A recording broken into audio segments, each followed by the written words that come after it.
50 unsolved strangulation cases that could be the work of a serial killer. For years, these murders were treated as separate cases, just another file added to the pile. But when one investigator looked closer, he uncovered a disturbing pattern, one that suggested Chicago may have been hiding a serial killer for years. And the most terrifying part? Even today, nobody knows if this killer ever existed, or if the truth is even darker. Imagine leaving your house for a quick trip, something so normal that you don't even think twice about it. Maybe you're just going to grab something from the store, pick up your kids from school, or run a small errand. You tell your family, "I'll be back soon," a sentence that millions of people say every single day. But for Angela Ford, those would be the last words her children heard before everything changed. In June of 1999, 32-year-old Angela left her home in Chicago to pick up her children's report cards from school. It was supposed to be a simple trip, nothing dangerous, nothing unusual. She even told her children she would only be gone for about 30 minutes. But Angela never came back. As the hours passed, her family realized something was wrong. That same evening, her husband contacted police and reported her missing.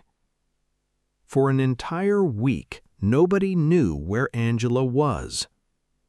Then, on June 14th, investigators made a terrifying discovery. They found her inside an abandoned building only about 2 miles away from her home.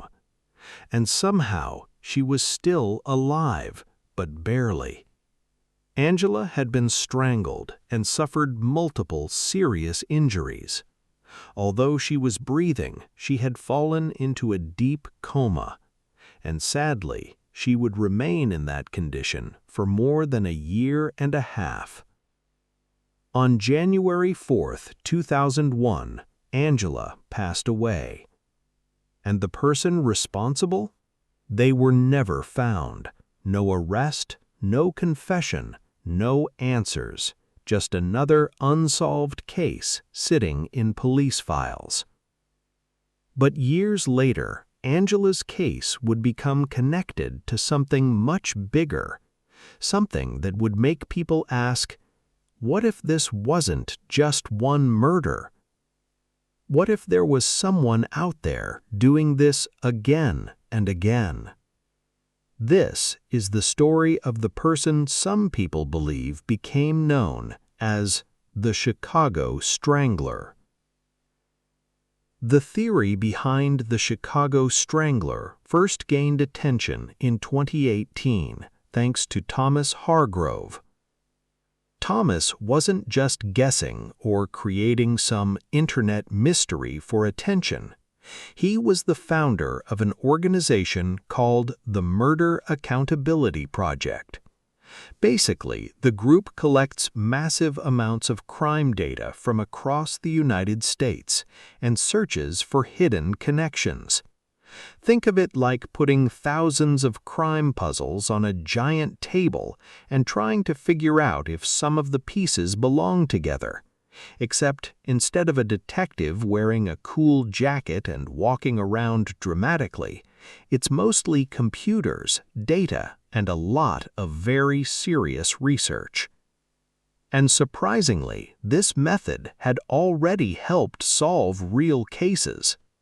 Back in 2014, Thomas's algorithm helped investigators connect several murders to one suspect.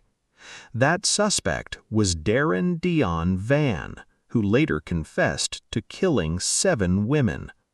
Although investigators believe the actual number of victims may have been even higher. So when Thomas suggested that Chicago might have its own unidentified serial killer, people paid attention. According to Thomas's research, The person known as the Chicago Strangler may have been responsible for up to 51 women. And when researchers looked at the cases together, they noticed some disturbing similarities. Many of the victims were women. A large number were African American. Many came from poorer areas of Chicago. But the biggest connection was the way some of these victims were killed. The details were sometimes frighteningly similar. One example was 21-year-old Teresa Bunn. In November 2007, firefighters discovered her remains inside a dumpster that had been set on fire. Later, investigators believed she had most likely been strangled before her body was abandoned there. Then, only days later, another heartbreaking discovery was made. The remains of 52-year-old Hazel Lewis were found, and investigators believed she had suffered a similar fate. These were only two examples among several cases where the circumstances appeared strangely connected, and this led some people to believe that these weren't random crimes. They believed they were looking at the work of one person, or possibly a group, the Chicago Strangler. But not everyone agreed. In fact, many people strongly disagreed with the theory. Critics pointed out that while 51 victims sounds like an unbelievable number, when spread across many years, it averages to around 3 victims per year. And sadly, in a city with more than 2.6 million people, some experts argued that this number alone wasn't enough to prove there was a serial killer. But the strongest opposition came from the Chicago Police Department itself. Police officials said there was no evidence showing these murders were connected. One spokesperson even stated, "There is absolutely no information to suggest that this is the work of a serial killer." Chicago's chief of detectives, Melissa Staples, also explained that investigators had collected DNA samples from many of the cases connected to the Chicago Strangler theory. But after testing those samples, they found no connection, no matching evidence, nothing linking the crimes to one person, which suggested that these cases may have been committed by different individuals. So, was the Chicago Strangler real? Did one person manage to stay hidden while leaving behind dozens of victims? Or were people simply connecting separate tragedies because the details looked similar? The truth is, nobody knows for certain. Some people still believe Chicago had an unknown serial killer walking among its streets. Others believe the evidence points to something less mysterious, but just as tragic. A series of unrelated crimes that happened over many years. Either way, one thing remains clear.